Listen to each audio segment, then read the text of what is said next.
Bueno, muchas gracias. Claro, es muy complicado, ¿no? Porque yo no esperaba menos de la Fiscalía, que recibió, y lo voy a decir así de crudamente, esta porquería procesal de causa, pero su habilidad, su agudeza y el equipo que lo acompañan le permitió hacer algo, un algo, que es lo que nos expuso. Y es fruto de, como lo dije, de su habilidad. Pero ese algo no es suficiente.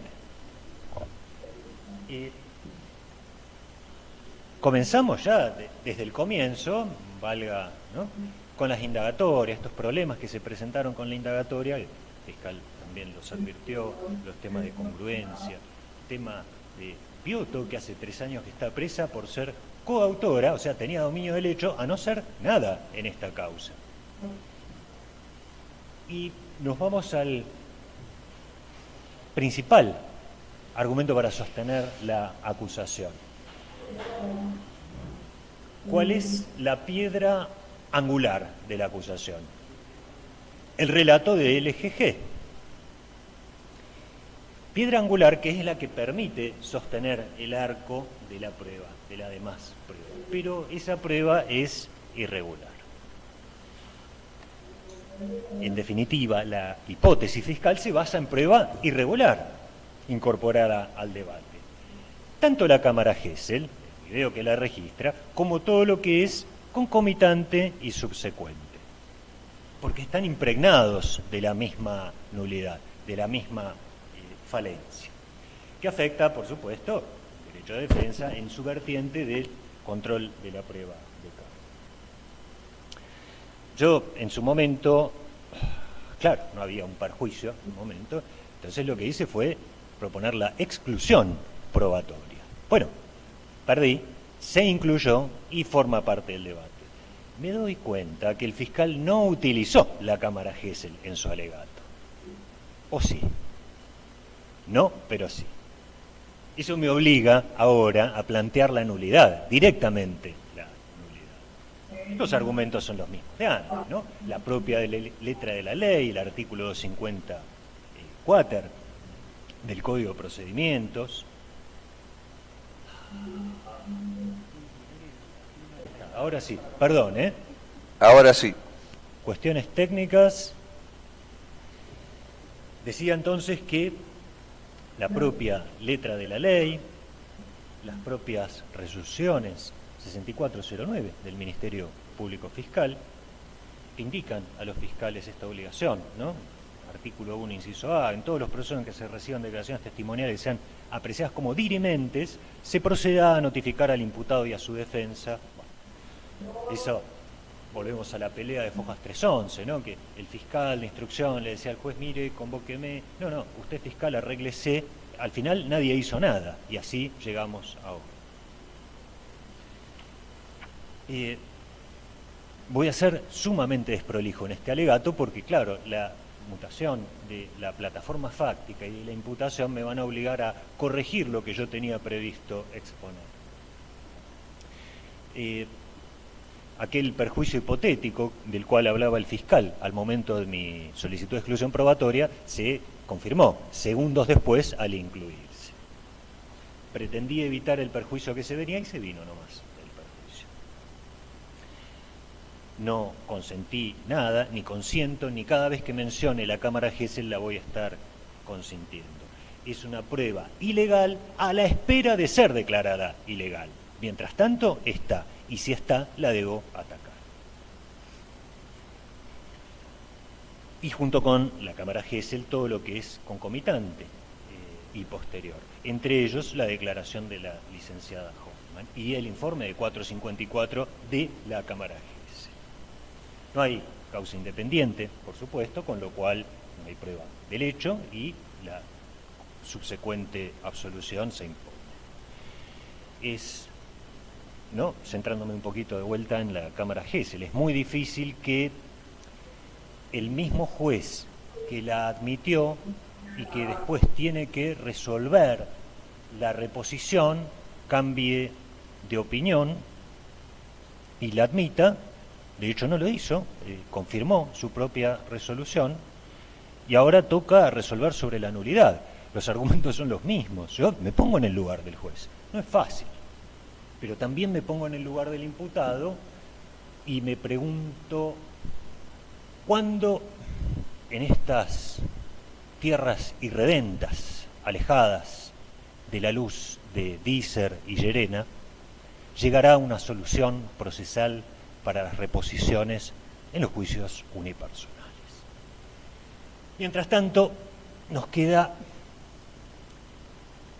el saber popular. La tercera es la vencida. Bueno, vamos por la tercera, el planteo de nulidad.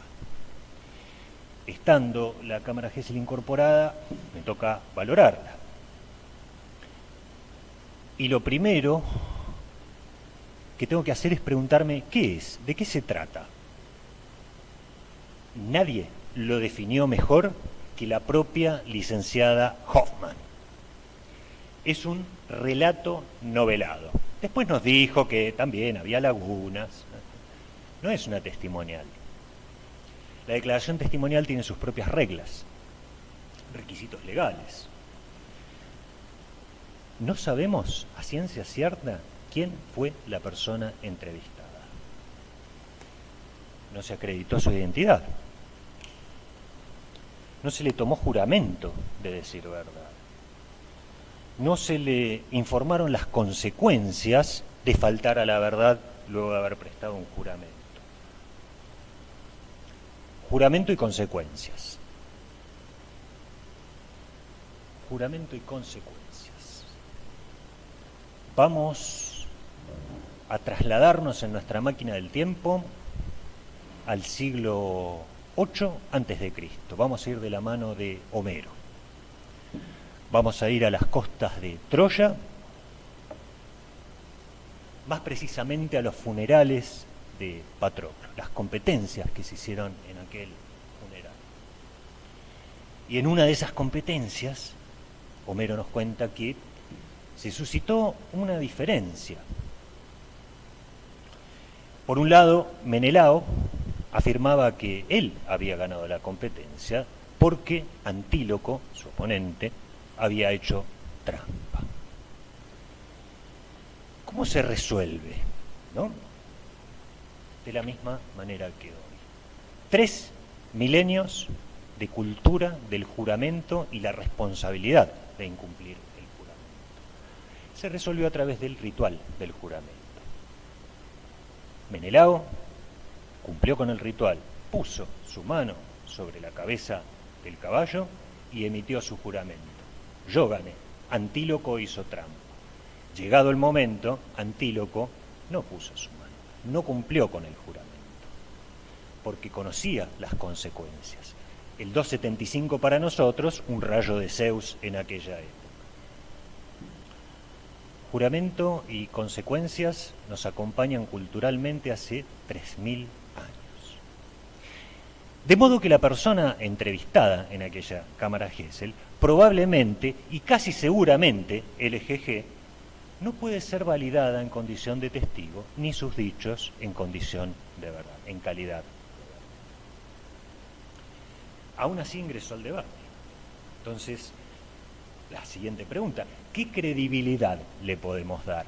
Bueno, la que surge de la operación matemática de restarle todo aquello en lo que no se autocontradiga y todo aquello que no se contradiga con el resto de la prueba. Porque su relato, novelado, como dijo Hoffman, está plagado de inconsistencias con el resto de la prueba, autocontradicciones con su propio discurso y afirmaciones carentes de toda prueba. Los hechos más significativos, ni de cómo llegó al lugar, ni de cómo salió del lugar. Yo, la verdad, tenía pensado que la acusación iba a ser, bueno, entonces las chicas, Estefanía y Valeria, son partícipes de Soto. Entonces debo yo, por más que Soto tiene su propio abogado, ingresar al caso de Soto para luego, de desacreditarlo, bueno, fincarme en la situación de mis asistidas. Y a pesar del cambio de acusación, como en definitiva es una limitación por el tipo penal empleado, pero el hecho viene a ser el mismo, necesito entrar a la situación de eso. Miriam Soto viene de años de ejercer el trabajo sexual. Vinculaba a clientes, generalmente embarcados, con trabajadores sexuales independientes. Esa vinculación se hacía en Oroño 831 de San Lorenzo a través de su teléfono celular terminado en 6131. Allí cobraba por copas, por maníes y por la vinculación entre los co-contratantes. Vinculación que, repito, se realizaba en un contexto de absoluta autodeterminación y libertad. Su abogado seguramente fincará también en el artículo 127.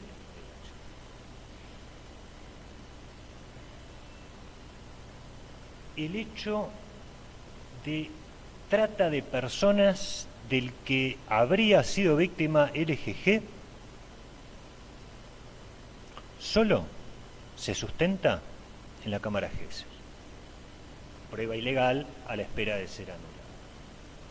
Irregular también el informe de 454, la testimonial de la licenciada Hoffman, porque son nada menos que sus consecuencias de las que habla el 168 del rito.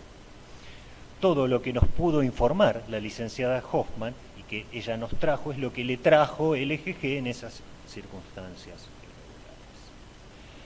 De toda la exposición de LGG en la Cámara, ¿qué más o menos podemos acordar entre todos sin demasiada discusión? Que llegó en febrero y siguió hasta agosto en ese lugar. Y ahí empiezan las autocontradicciones, es decir, una persona que declara, bueno, sin juramento, sin consecuencias, pero su discurso se contradice con su propio discurso. Nos decía, ¿no? Solo se aceptaban hombres extranjeros. Cuando la entrevistante le pregunta por la empresa Renova, y Renova, sí, una cerealera, y que muchos de los empleados eran clientes. Chan, empezamos con las autocontradicciones. La única plata que manejó era cuando a veces los tripulantes le daban dinero a escondidas. Está Fojas 458 en el informe. Mi dinero lo manejaba Miriam. A ver. Pero también se contrapone con que hizo 2 salidas y después le dio la plata a Miriam. O sea que tenía el manejo del dinero. Pero también se contrapone con lo que también nos dijo la misma persona. Las chicas les cobrábamos $100 a los embarcados, ¿no? Y le dábamos 20 a los taxistas. ¿Ya hay 3 versiones de la misma persona? Pasemos a otro punto. De lo que trabajé en el negocio de al lado, se refiere al almacén, no me pagaron nada porque dijo que me iba a descontar la comida y el alquiler. El fiscal nos acaba de decir que recién al 4º mes empezó el tema del alquiler. ¿Verdad? Pero eso se contrapone no solamente con la afirmación del fiscal, sino con que la versión LGG 1 de la salida. Agarré mi bolso, mi plata, la plata del kiosco y me fui. Pero también se contrapone cuando ella misma nos dice, unos meses después tuve que pagar el alquiler. Se parece un poco más a la versión del fiscal. Miriam me decía que no le gustaba que saliera, se contrapone con su afirmación de estar encerrada en un depósito. Vamos a las inconsistencias. Corto acá, hay mucho más, pero voy a reducirlo todo lo que pueda. Inconsistencias con el resto de la prueba. Constantemente tenían que estar con los clientes y no tenían tiempo libre, nos dice a Fojas 456 también incorporada. Esto se contrapone abiertamente con la mecánica comprobada en autos, a través de las intervenciones telefónicas que todos aquí en la otra sala hemos escuchado. Eran invitaciones. Había 7, 8, 12 y hasta 25 chicas. También se contrapone con la mecánica verificada. Yo me pregunto entonces, ¿dónde las tenían escondidas? ¿Cuánto sale alimentar a 8? No digamos ya 25, 8, 7, 12 personas esclavizadas, hay que darles de comer. se contrapone con la mecánica verificada. Me mandaron a dormir en el depósito encerrada, dijo en un momento. Claro, bueno, nosotros tenemos el croquis del lugar. Vamos a ver si lo puedo compartir. No voy a poder. Bueno, entonces vamos a sacarlo de la copia del expediente. Hojas 249 está el croquis del lugar, del inmueble allanado. No hay ningún depósito. Se contrapone también con las hojas previas, el propio allanamiento. Y se contrapone también con lo que todos esperábamos encontrar. Candados, cerraduras, ¿por qué no decirlo? El balde con excrementos y el tacho de comida ahí al lado. ¿Alguien vio eso en esta causa? No, no lo encontró los que allanaron, no lo vimos nosotros. Dice, si salíamos, salíamos en grupo, siempre había un patrullero. Esto se contrapone contra sus versiones siguientes. Bueno, iba sola a comprar cigarrillos al ciber de a 2 cuadras o al de enfrente, porque ahora hay 2. ¿No era más acorde a un sistema de captación obligarla a comprar los propios cigarrillos que la propia Soto vendía en su propio drugstore al precio que quisiera? Esto que estamos tan acostumbrados cuando hay trata, ¿no? De a de veras, a escuchar y ponerle el precio y generarle deuda. Y de paso, ¿no se obligaba a tener que mandar un patrullero a seguirla cada vez que iba a comprar, o a sus hijas a seguirla cada vez que iba a comprar puchos? Las copas salían $25, nos dijo. Bueno, en la misma exhibición que nos hizo el fiscal de la hoja del cuaderno, tenemos 2 opciones. O contar la cerveza única del driver, del conductor, un taxista debe ser por $8, o sumar las 18 del primer renglón y dividirlas por 144, que nos va a dar el mismo valor, $8. Incorporado también por su exhibición. La hora, con las chicas, salía $100, nos dijo. No hay ningún registro de $100 la hora.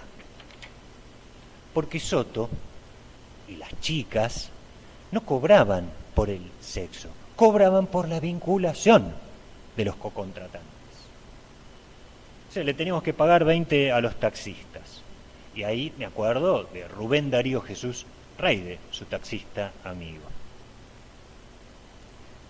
que dijo que llevó chicas, conocía, pero no las conoce.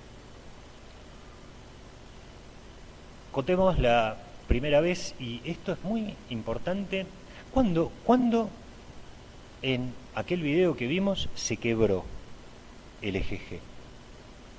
No, cuando habló de todos los que esperábamos que vivió tan terriblemente, sino cuando contó lo previo, su vida, la historia de su vida, principalmente junto a su marido, Bottari. Después el resto, sí, estaba lleno de lagunas, pero fue un discurso no muy coherente, ya como estamos viendo, pero más o menos de seguido y desprovisto de emoción. La primera vez que Estefanía me pide que la acompañe a hacer una salida. A ver, Estefanía haciendo salidas, nadie la vio. ¿No era hasta hace unos minutos coautora del delito y tenía que trabajar de coautora en el lugar, coautoreando los hechos? ¿O es también una víctima de su mamá y la tenía cautiva y la obligaba a salir? Hoffman introduce el tema de la droga y le pregunta, las drogas. Sí, teníamos que venderla nosotros a $50. Había un registro de drogas, de copas y de salidas. No encontramos drogas en el registro de copas y salidas.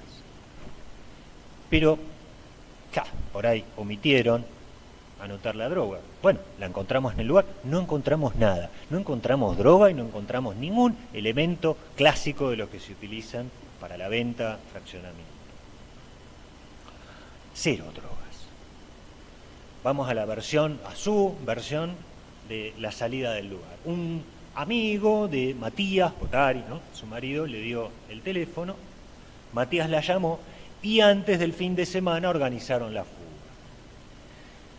Cuenta, hice 2 salidas para dejarla contenta a Miriam, volví y le dije que iba a salir un ratito a comprar cigarrillos. Fui al departamento, agarré mi billetera, mi bolso, salí y no volví nunca más. Se contrapone con la versión de Botari. Botari la compró, ¿no? Y la venía comprando hacía meses. Y se contrapone también con la línea de tiempo. Recordemos que la llamada desde un supuesto número privado que le hizo Botari era después de las insistentes llamadas que le hacía, también desde un número privado, el intendente de San Lorenzo. Es decir, como al intendente lo conoció en la fiesta, y la fiesta se hizo el 14 de julio de 2017, necesariamente la llamada de Botari tuvo que ser posterior a esa fecha.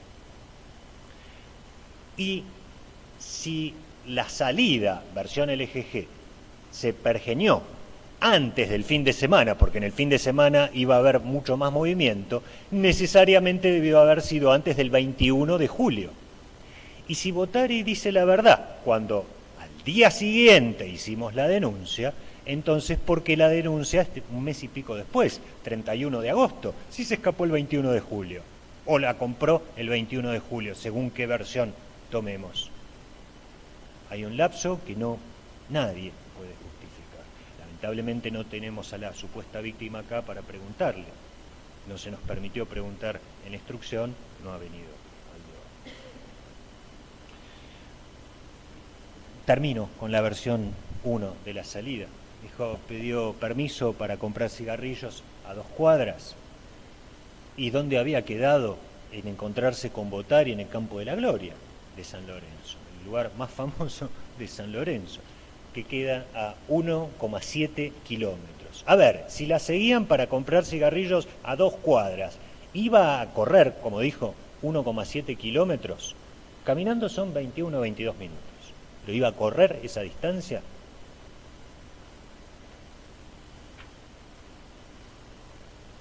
Y ahora nos centramos ya en las afirmaciones sin prueba. O sea, ¿qué es el núcleo de la acusación? Las afirmaciones que no tienen ningún tipo de prueba. A ver, nadie la vio cautiva. Nadie la vio haciendo salidas. Solamente son sus dichos.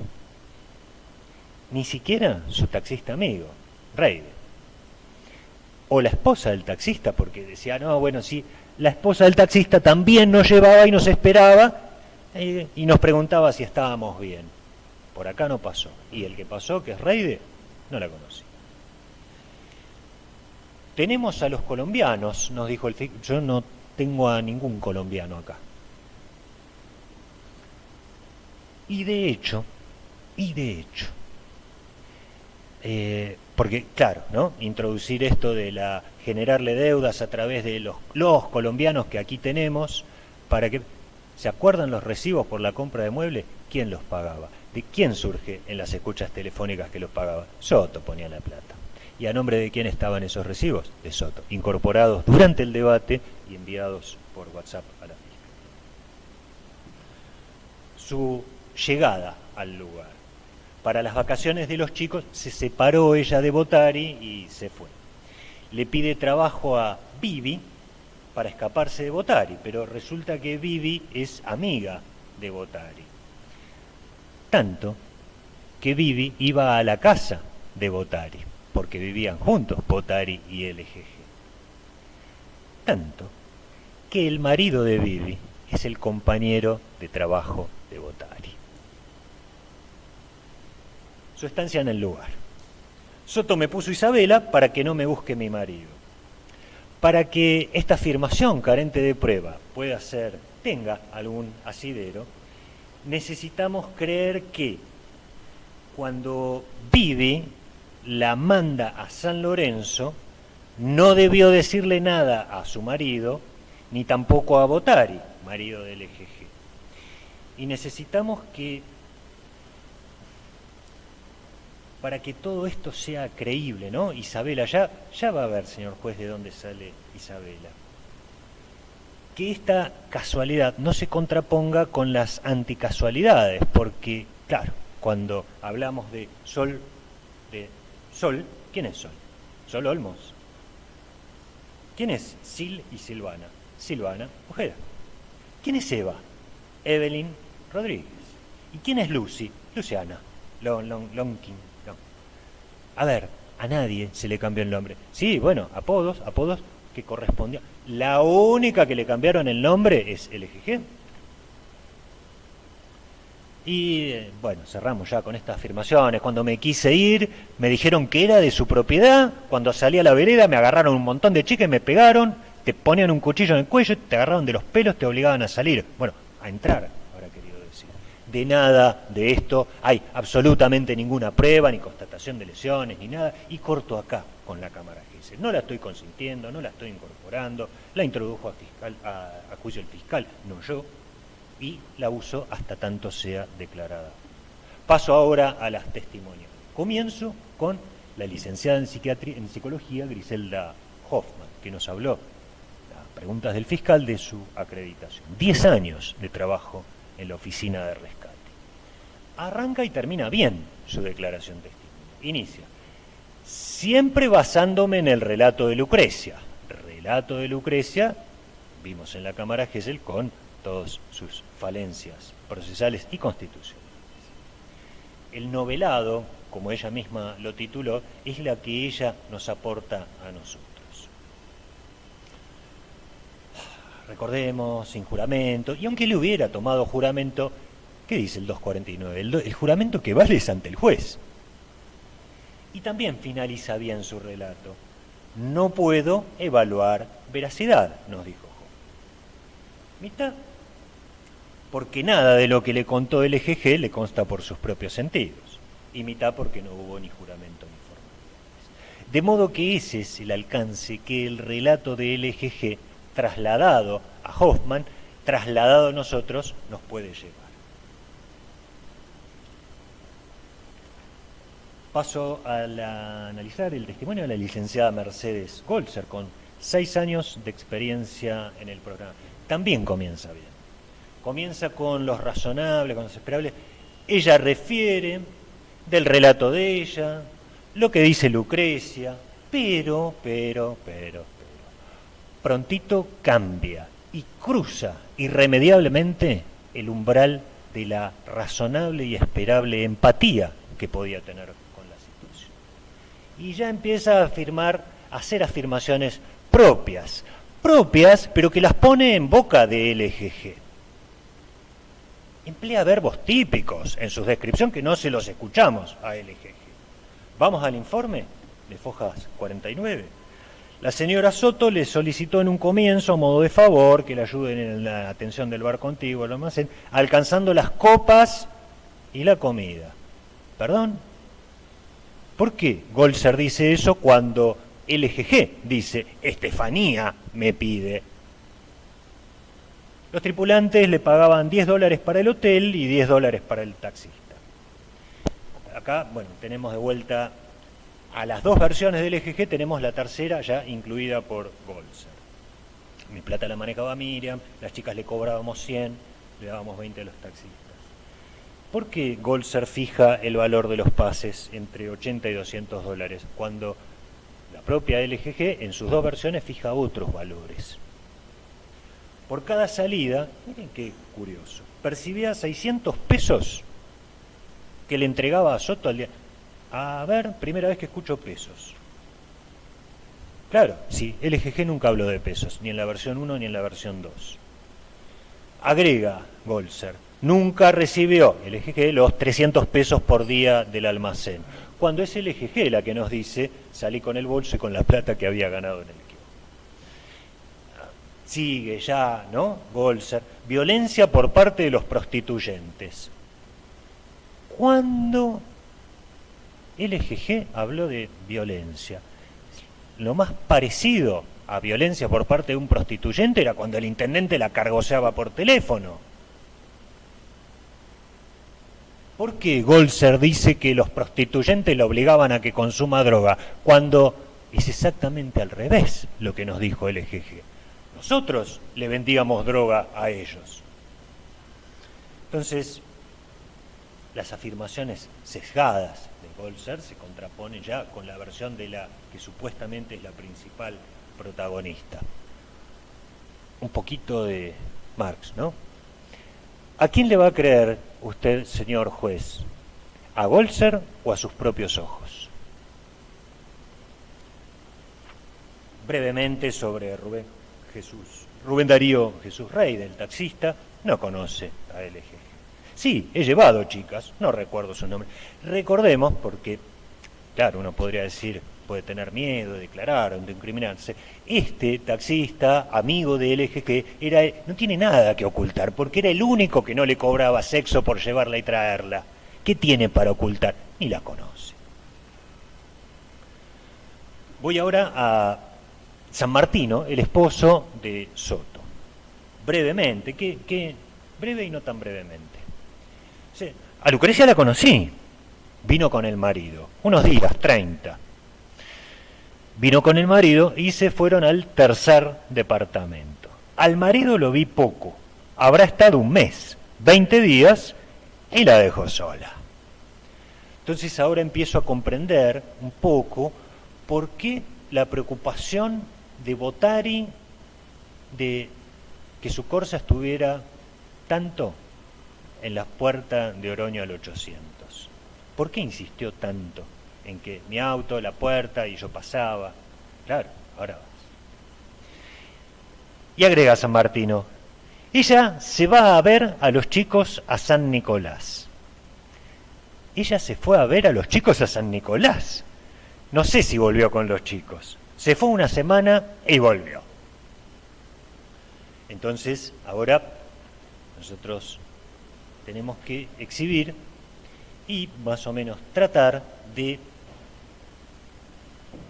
demostrar la mendacidad que se encuentra en el discurso LGG. ¿No? Porque...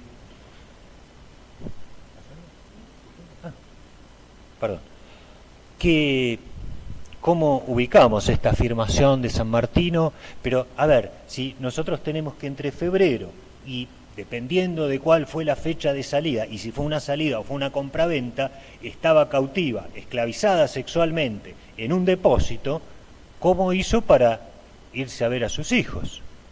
Bueno, a través del propio teléfono de LGG. Entonces, comenzamos con 30 de marzo, por elegir una fecha. Aquí tenemos una foto de su propio teléfono. No va a haber lugar porque todas las fotos que vamos a exhibir tienen que ser incorporadas en el plazo donde ella supuestamente estaba cautiva y supuestamente estaba siendo sexualmente esclavizada. Así que no va a haber lugar para ponerlas. Las aporto nomás para que integren el acta de debate y el alegato. Esta foto es de 30 de marzo. La foto original, que está en el expediente, en el DVD Operatoria 1, sección Files, sección Images, está esta foto. Cada una de las fotos que voy a exhibir, yo le puse la fecha acá. La fecha se corresponde con el nombre de archivo. Pero además, los metadatos de la foto que integran cada archivo permiten validar esa fecha. No es que se cambió el nombre de archivo para asignarle una fecha. Bien, entonces en el original que todos ustedes tienen a su alcance van a poder ver las baldosas de Oroño 831.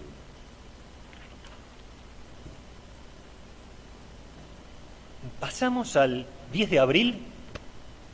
Esta fotografía también, 10 de abril, los nombres de archivos son año, mes y día, tienen formato, es un Android el teléfono, por lo cual cada foto que toma le asigna como nombre la fecha y hora de exposición. 10 de abril, ¿qué vemos el 10 de abril?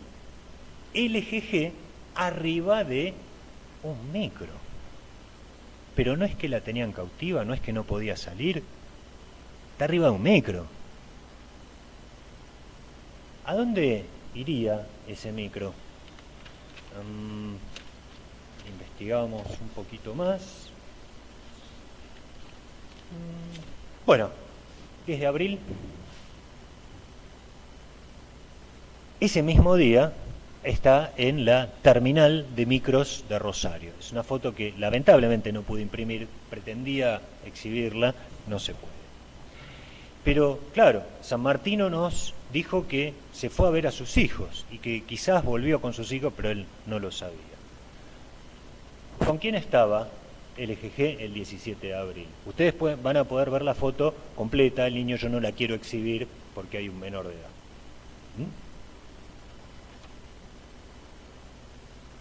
¿Estoy tapando? Ajá, bueno. La foto original la van a encontrar en el mismo CD operatoria número 1.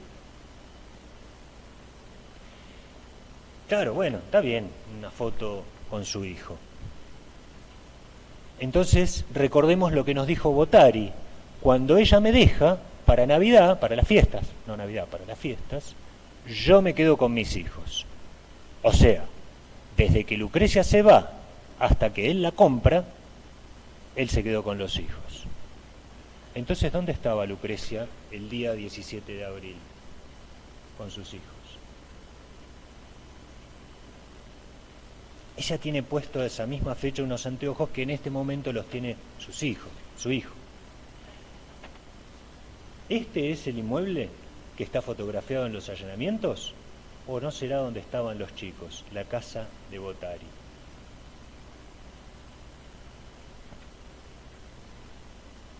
Bueno, San Martino nos mintió. Nos dijo que se fue una semana a San Nicolás a ver a los hijos. ¿Saben cuánto se fue? 2 semanas. Nos mintió. Porque ¿cuándo vuelve a subirse un micro? ¿Cuándo se vuelve a sacar una foto arriba de un micro? El 23 de abril. Mientras supuestamente estaba cautiva, esclavizada sexualmente por Soto y sus hijas. O ahora no sus hijas.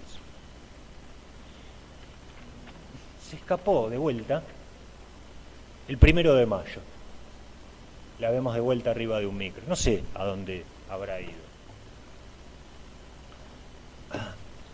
Les presento al intendente de San Lorenzo.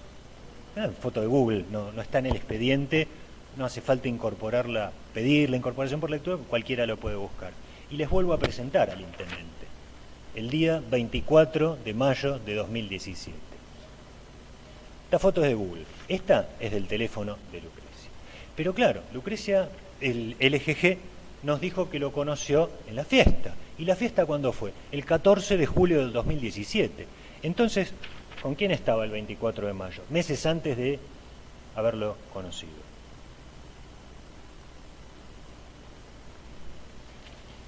Decíamos que estaba cautiva, esclavizada sexualmente, pero también se mandó un viaje el 29 de mayo a este lugar. Por ahí, ampliando la foto, me pareció ver que decía Balcarce número 50, pero no puedo determinar. Incluso el estilo arquitectónico es bastante parecido. Y, claro, los hijos, la preocupación. Si la denuncia es del 31 de agosto, 3 días antes estaba con sus hijos.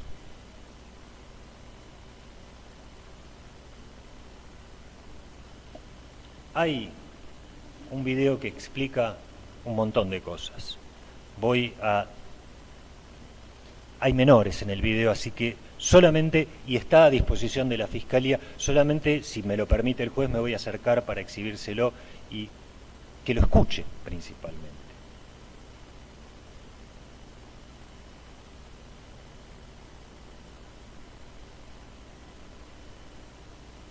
El video, para conocimiento de la Fiscalía, está identificado ya, o sea, retrocediendo en operatoria 01 a videos, y se llama BID 2017-0808. Nos está hablando del 8 de agosto del 2017, guión WA0019MP4, con permiso del presidente.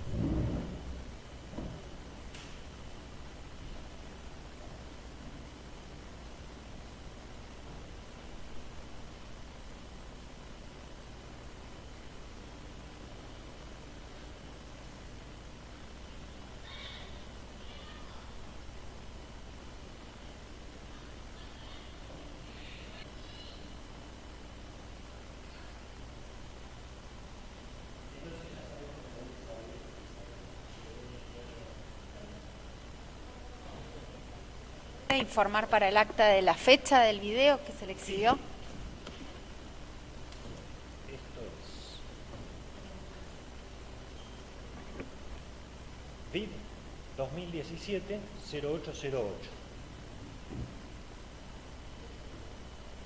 Y lo comparto con WhatsApp.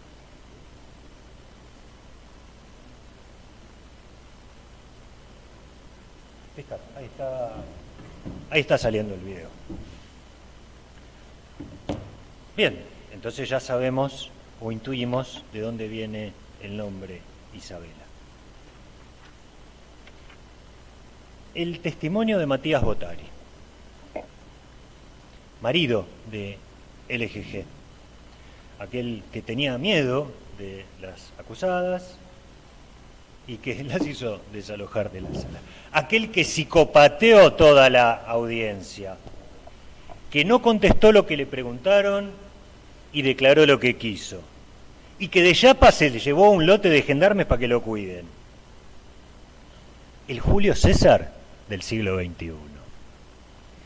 Obviamente desplazó a LGG del papel de víctima, porque él es víctima de todo esto. Recordemos que a Fojas 342 nos dijo: mi inconveniente es que Lucrecia denunció a todo el mundo donde yo trabajo. Yo soy proveedor marítimo en San Lorenzo. La mujer que supuestamente la tenía secuestrada y la hacía trabajar, yo hace como 5 años que la conozco. De LGG, poco y nada nos puedo decir. Y lo que nos dijo la contradice. Insisto, él se siente víctima de todo esto. Extremo que se compadece con la forma de salida, una compraventa de su mujer. Por eso tenemos que integrar su no declaración en audiencia con su declaración de Fojas 468 de las actuaciones reservadas. ¿Y qué sacamos de ahí? Yo sabía que el pasillo que estaba en Boulevard Oroño al 800 de San Lorenzo era un prostíbulo, porque toda la vida fue así. Ah, incluso cuando era propiedad de Vivi, su amiga. Me dejó a mis hijos para las fiestas y no supe más nada de ella. El LGG nos da otra versión. Dice: me separé y aprovechando las vacaciones de los chicos me fui a San Lorenzo. Pero también se contrapone con la mamá de LGG. Porque a Fojas 85, la mamá de LGG se acerca a la justicia y dice: escúcheme, hace 3 semanas que no tengo contacto con mi hija. 3 semanas, claro, nosotros lo ubicamos en la línea de tiempo. ¿Cuándo perdió contacto con la hija? Cuando ingresó a la oficina de rescate, al programa de rescate. Ahí nos dan las 3 semanas. Ahí se empezó a preocupar la mamá de LGG y fue a la justicia a ver qué pasaba. Bueno. Continúa, ¿no, Botari? En febrero, marzo de 2017, la veo a Lucrecia que estaba dentro del kiosco de Miriam. Después nos dice, casi sin darse cuenta: cuando arranco a buscar a Lucrecia, en marzo del 2017, se tomó su tiempito, ¿no?, para buscarla. No, perdón. Si ya la había encontrado en febrero, ¿por qué la empezó a buscar en marzo? Bueno, sigamos. En junio o julio de 2017, cuando me enteré cómo funcionaba todo, después de buscar tanto tiempo a Lucrecia... ¿Tanto tiempo? Si en febrero la había visto en el kiosco. Recién en junio-julio, se enteró cómo funcionaba todo. Hombre de puertos, proveedor portuario, que sabía de toda la vida lo que funcionaba ahí, en ese lugar que hasta hacía muy poquito había sido propiedad de su amiga, Vivi. Vivi, que además era la mujer de su compañero de trabajo.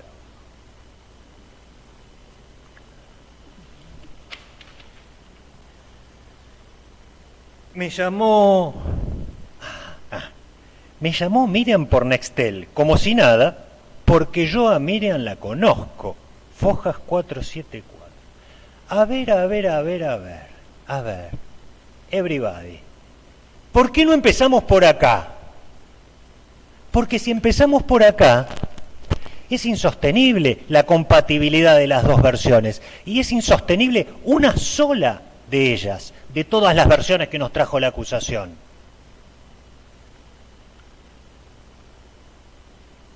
Juntemos, ¿no?, el rompecabezas.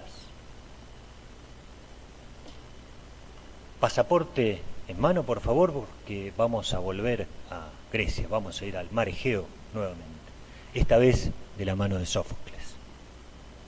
Siglo IV antes de Cristo. Tebas, la Tebas griega, ¿no?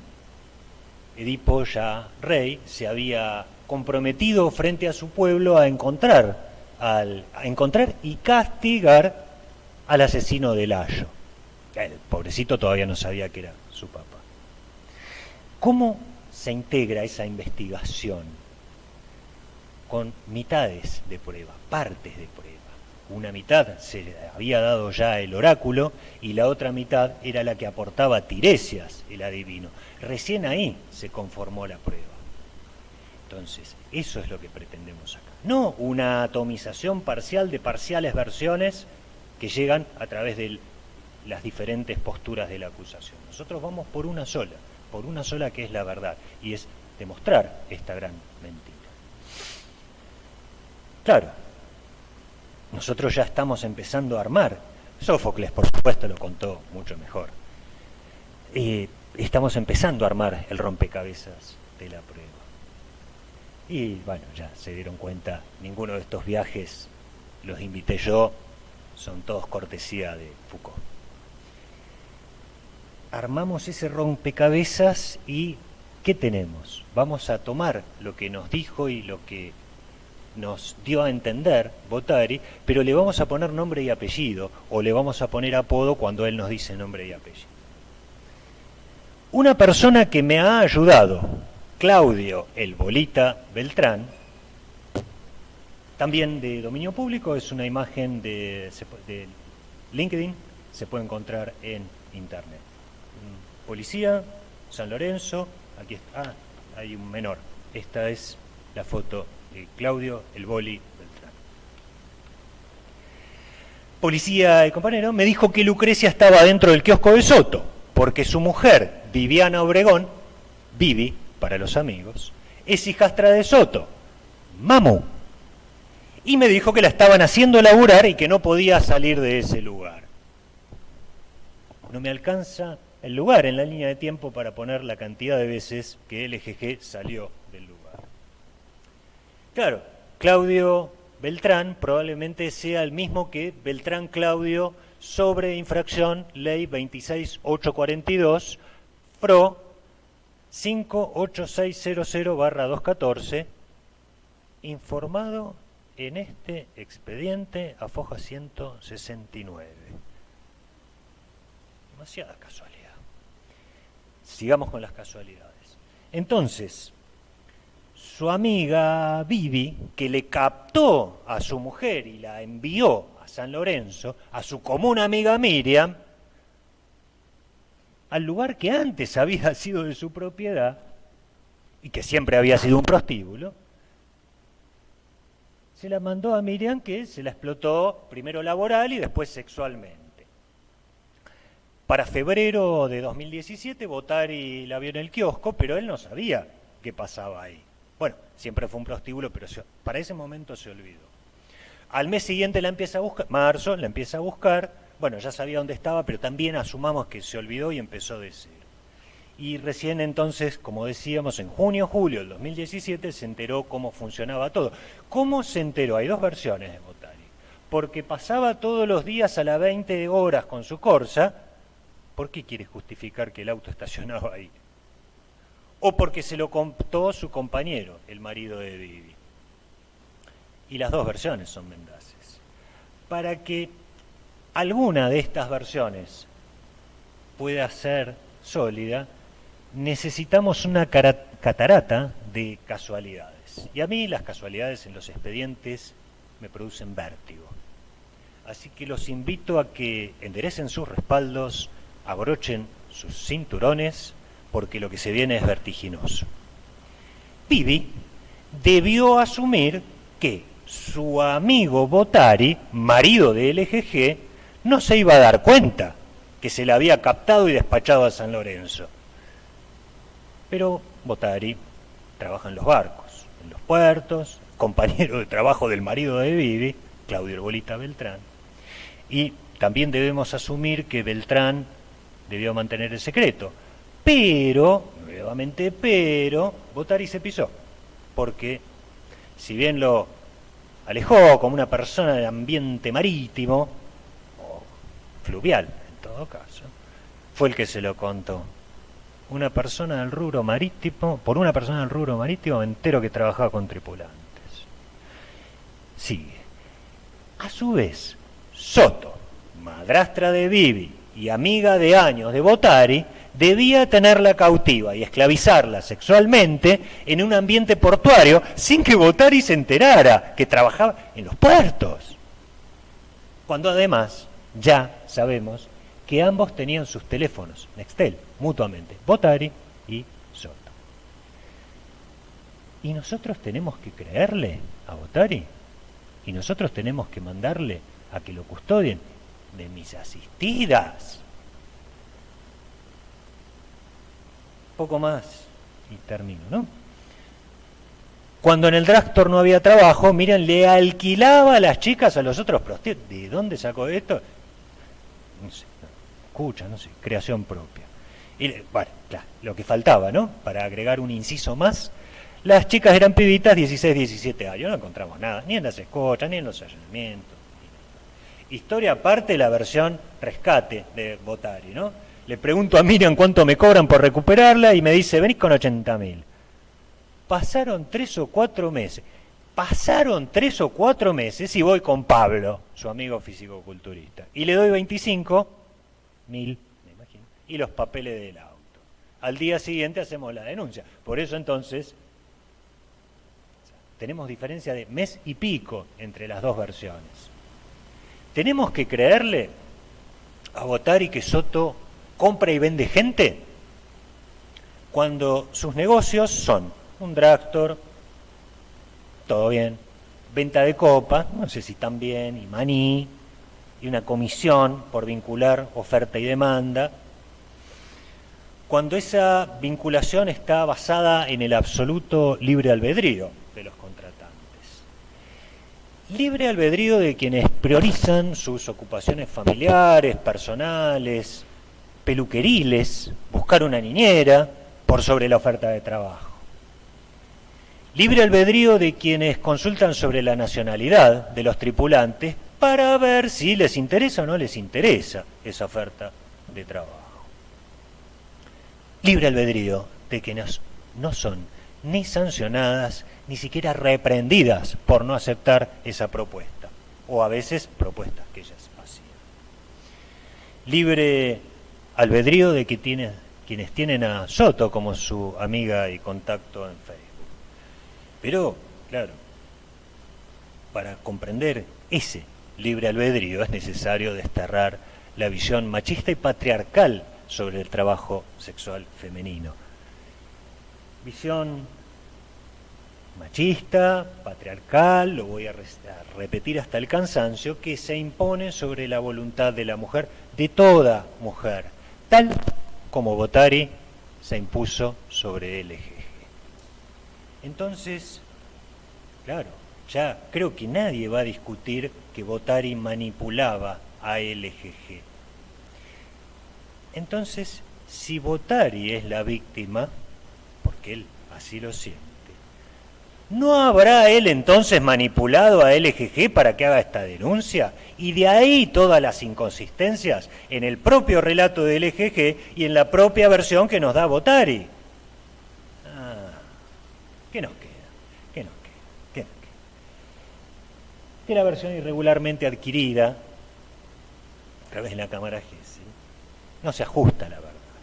Que tampoco se ajusta a la verdad la versión de Bottari, que además se contraponen entre sí. Y nos queda que tampoco hay un causa independiente de prueba. Nos queda en definitiva que el hecho no se pudo probar y que corresponde la absolución por el caso LGG. Ahora se me complica un poco los papeles porque hay una acusación por LGG y otras personas.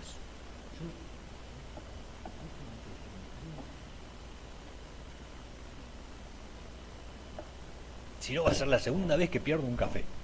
Gracias. Y muchas gracias, muchas gracias. Una acusación por, me quedó claro, LGG, y una acusación por otras víctimas. No sé cuáles, no sé cuántas. Volvemos a la indagatoria, ¿no?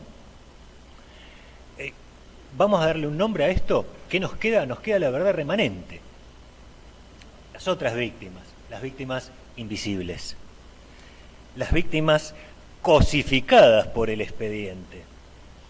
Aquellas que la Fiscalía de Instrucción tenía el deber de identificar, de tomarles un testimonio, o por lo menos una denuncia, y ¿saben qué deber tenía? El de protegerlas.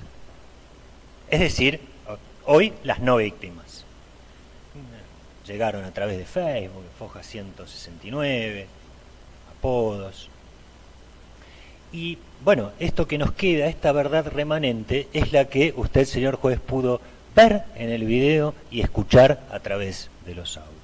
Que la vinculación de Soto y eventualmente sus hijas con las diferentes personas se basaba en una relación de plena y libre autodeterminación. No voy a leer los mensajes de ninguna manera, ya han sido pasados y es más de lo mismo. No tiene demasiado sentido.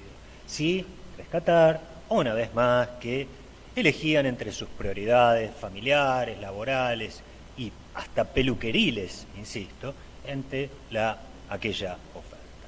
Y, obviamente, no tenían ninguna consecuencia por elegir sus otras cosas sobre la propuesta de Soto. Propuesta que a veces partía de ellas, que llamaban para.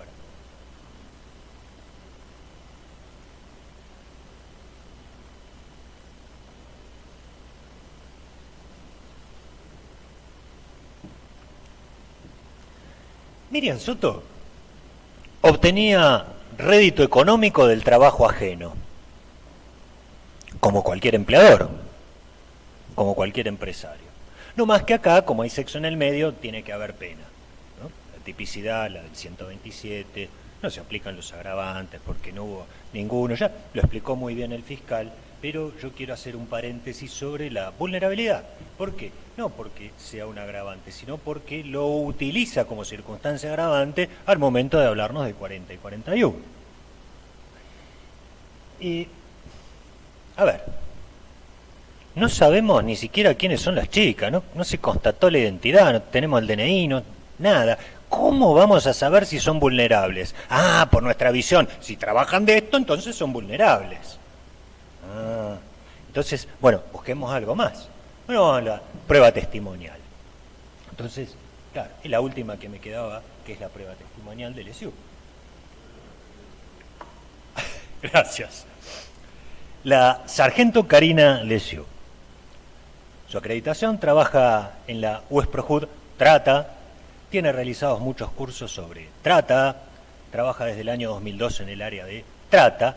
¿Cómo no va a estar sesgada en sus apreciaciones y conclusiones? A lo que me responderán rápidamente, no, bueno, pero es testigo, no puede ni apreciar ni concluir, tiene que contarnos lo que vio. No, bueno, pero nos vamos a Foja 127, que va junto con el video que se le exhibió. Y a Foja 127, Lesiu concluye, porque ese es lo que nos dice. Respecto a la femenina, se podría inferir, bueno, ya no está en conclusión, ahora es una inferencia, que estas serían de escasos recursos económicos. Se observó a una femenina de gestos muy sumisa, claro, no le preguntó en qué idioma le hablaban y por qué razón no contestaba, porque probablemente no conociera el idioma. Entonces, ella asumió que por no contestar era sumisa.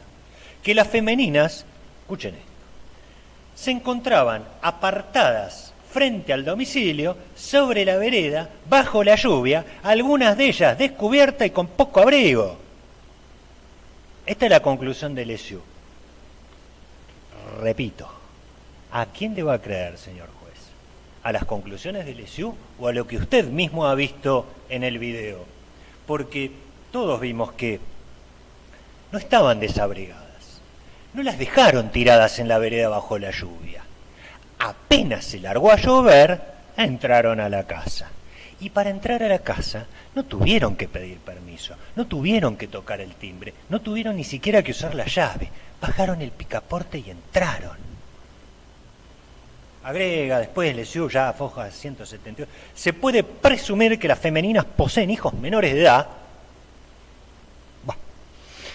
que no poseen sustento económico estable. ¿Y de dónde lo sacó? Si ni siquiera los conoce, no sabe cómo se llaman. Y son expuestas a los servicios sexuales. A ver, fueron convocadas y dijeron que sí. Otras llamaron para ir a eso. ¿Qué decir de la que se fue en la moto 0 kilómetro? ¿No? Me pareció que era una FZ. Claro, está la patente en el expediente. Patente alfanumérica. Sabe de moto, así que no lo cuestiono. No, capaz, pero no llegué a ver. Un farol diría que es una FZ, una motito cara, pero principalmente nueva por la patente. Número, letra, 3 números, 3 letras, son las patentes que empezaron a regir ese año, 2016. Estábamos a principios de 2017, o sea, la moto tenía meses como mucho de antigüedad. Y nos viene a intuir Lesiu que era una vulnerable. Claro, una vez más, la visión patriarcal sobre la vulnerabilidad, la intuición de vulnerabilidad, aunque como en este caso, curiosamente, provenga de una sargento femenina. Femenina que no se encargó de ni ver quiénes eran, ni cómo se llamaban, ni dónde vivían, ni siquiera si estaban sindicalizadas en AMAR y tenían respaldo sindical para ofrecer el servicio sexual. Claro, en estas condiciones seguramente el abogado de Soto pedirá la tipicidad del artículo 127 y el mínimo de la pena, pero yo creo que va a pedir directamente la absolución, como estoy pidiendo yo. ¿Por qué? Porque más allá de que no se nos mencionó a estas víctimas cosificadas por el expediente, no están acá, no tenemos nada no sabemos nada de ellas. Nadie se ocupó de averiguar quiénes son. Tenemos de ellas solamente alguna foto de Facebook y probablemente una voz en el teléfono. Nunca nadie les pidió el DNI, nunca nadie les certificó su identidad, nunca nadie les tomó testimonial, porque no existen en el expediente. El expediente las cosificó. Son solo una foto de Facebook. Y eso es lo más cercano, señor juez, que vamos a tener a la verdad respecto de estas personas. 3, 4, 5, no sé. Una foto de Facebook. Y esa verdad es tan verdad como que recientemente Elvis Presley me aceptó como amigo, también en Facebook. Sobre esa base es que abordo la situación de mis asistidas, Estefanía y Valeria Jiménez. Coautoras, decía el fiscal de instrucción, tenían dominio del hecho. Partícipes primarias era una de las posibilidades, partícipes secundarias sería la otra. Pero bueno, la mutación de la imputación fiscal me obliga a cambiar la perspectiva. Y ahora sí, es solamente la absolución. ¿Por qué? ¿Qué puede haber detrás de esto? Si la forma, si el hecho cometido por Estefanía y Valeria, a ver, yo vuelvo al CD 20, ¿no? Donde Estefanía atiende y pide cerveza, que iguana, que Quilmes, que el otro. ¿Esto qué es? ¿Es la comisión del delito de aprovechamiento, explotación sexual ajena? ¿O no será en todo caso saber que eso existía y colaborar llenando de cervezas la heladera?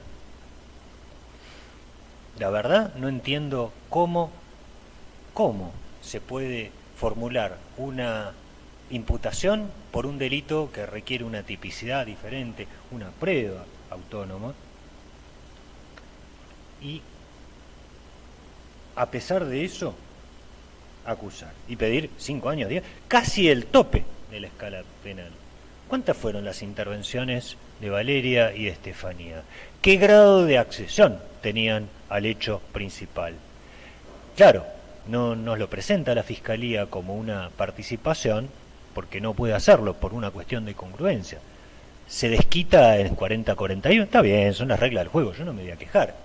Pero, a ver, hay un límite para todo esto, y este límite es que la tipicidad debe verse reflejada con prueba que nos lleve a calzar esa tipicidad como un guante. Cierro ya entonces con la crítica de las circunstancias agravantes. Coincido con todas las atenuantes, en subsidio y en caso de pena, y las circunstancias agravantes. La mecánica de los hechos. La mecánica de los hechos no es en definitiva el hecho en sí mismo. ¿Hay algo que permita agravarlo? Si hablamos entonces de explotación ajena, bueno, si había un poquito de presión, bueno, sí, está bien.